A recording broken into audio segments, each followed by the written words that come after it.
Hello, YouTube. It's Papaw Jason with Life with Paul. Paul's in the house. We just shot another video with him, so he's kind of tired right now. I was just had on my mind a story from when Paul was young. Thought I'd share it with you. When he was, I don't know, maybe 10, 12 months old, I took him to a motorcycle museum not far from where I live. And Paul loves motorcycles. He was raised around them, loves them. We were walking from, they have it in an old building where there's a room in the front where there's a bunch of motorcycles and there's some more in the back. There's another back room. Well, we walked around the corner, and right as we come around that corner, I'm looking down at Paul to make sure he's doing what he's supposed to be doing, because he's, 10, 12 months old. He's still a puppy. And all of a sudden, he freaks out. If he wouldn't have been on a leash, he probably would have taken off running. What he did was, he ran and hid behind my legs. Well, I look up, and what I didn't know is in that room, they had a giant, real life-size stuffed grizzly bear. I didn't know that bear was there. I had no idea. Paul had never seen one before. He was heavily socialized. He loved people. He still does. Loves kids. To ensure he knew how to interact with other dogs, because out at my house, there is no other dogs, I took him to doggy daycare once a week. That way, he got to visit with, interact with, and play with other dogs. That way he knew how to act with other dogs. So now if he sees them, he's not afraid of other dogs. He's not afraid of them at all. He thinks he gets to go play with them all, but that's another story. But the bear, he went into his fight or flight, and he chose to flight. But he ran to what he deemed as safety. That safety was me, because he ran and hid behind my legs. The reason he did so is because since he was 8 weeks old, I trained him. I heavily socialized him. I took him everywhere with me, and every instance or interaction we ran into, he looked up to me to see what I thought about it, how I reacted to it, and then he reacted accordingly. His thought process is, well, if Dad's not worried about it, I'm not. He's good at understanding what's a threat and what is not. Because of that, this bear was another story. He'd never seen one, and I was looking down at him. I didn't see it. So he couldn't get a reaction from me, so he chose flight. But he ran behind his barrier of safety. That being said, I had to take him around the backside of it, let him sniff its butt for a minute, and then he realized it wasn't real. And then he was good. He could care less after that. The thought process with that story is safety. What is your safety? What do you run to? When you hit that fight or flight, what do you run to for safety? What makes you feel safe? With some people, it's God or religion. I get that. I'm with you on that one. With some, it's their home. There is a difference between safety and crippling fear. Because there are some people that is crippled by fear so much that they can't leave their own house because they don't feel safe. That, I'm telling you right now, is not healthy. If you feel that way, I'm not making fun of you. I'm not disagreeing with you. You feel the way you feel. I'm just saying, try and see somebody and get some help with that. because you should not be a prisoner in your own home. Okay.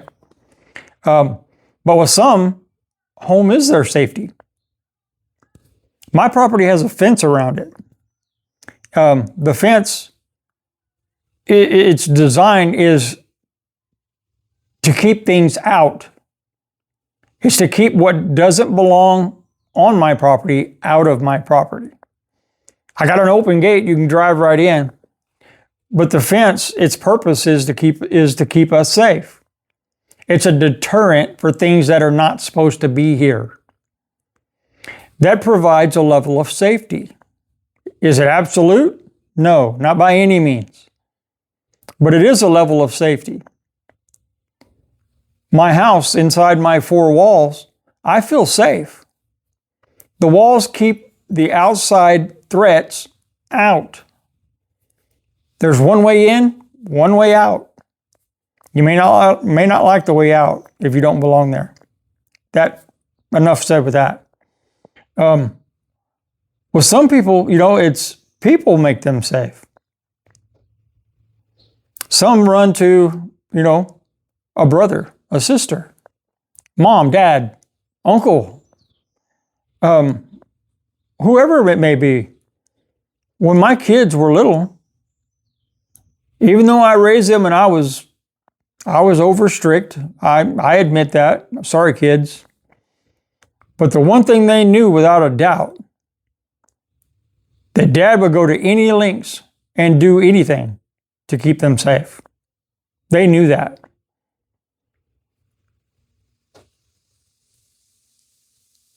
As you grow older, like I'm an adult now, I don't have a person like that. So where do I run for safety? Well, sometimes it's what you carry with you. That's all I'm going to say about that. Sometimes it's self-defense training. Sometimes, it's just hiding behind buildings. Hey, if that's what you got to do to be safe, do it. Sometimes it's avoiding areas. In this world today, there's violence everywhere. There's civilian violence, there's political violence, there's wars all over the place. There's protests about this and that, and clashes, and there's violence all over the place. That's real. For me, but I have the option, is to avoid that and to make me feel safe from that, is I avoid that. I stay away from that area where I know that's prone to happen. Some people don't have that luxury. They don't have that choice. My only advice to you is that when you go in, if you have to be in that area, do it safely and watch all around you. Keep your head on a swivel. I advise that if you have to be in areas like that, get some kind of training. It's a little known fact, not thought maybe too often, but as you're walking in areas like that, think to yourself, if this happens, this is what I'm going to do. If this happens, this is what I'll do. And keep thinking, because thinking is training.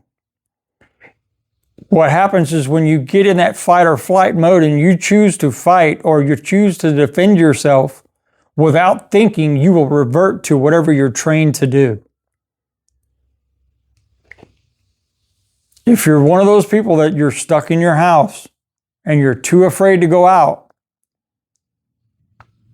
I advise you, go out and take one step. Because you'll find after that one step, that second step is just a little bit easier. And that third step is even easier. Before long, you're walking the neighborhood. I hope this helps you in some way. It's just a thought process I've been having.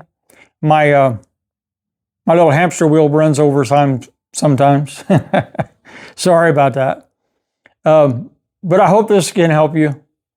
If not, we can just start a discussion about it. Write it in the comments. Let's just do life. Let's do it together. If anything in this video helps you or you like it, please like the video. That helps tremendously. Share the video with your friends or somebody you know who might need to hear it. Subscribe to the channel. There's not many subscribers. We're a new channel. Help us blow up.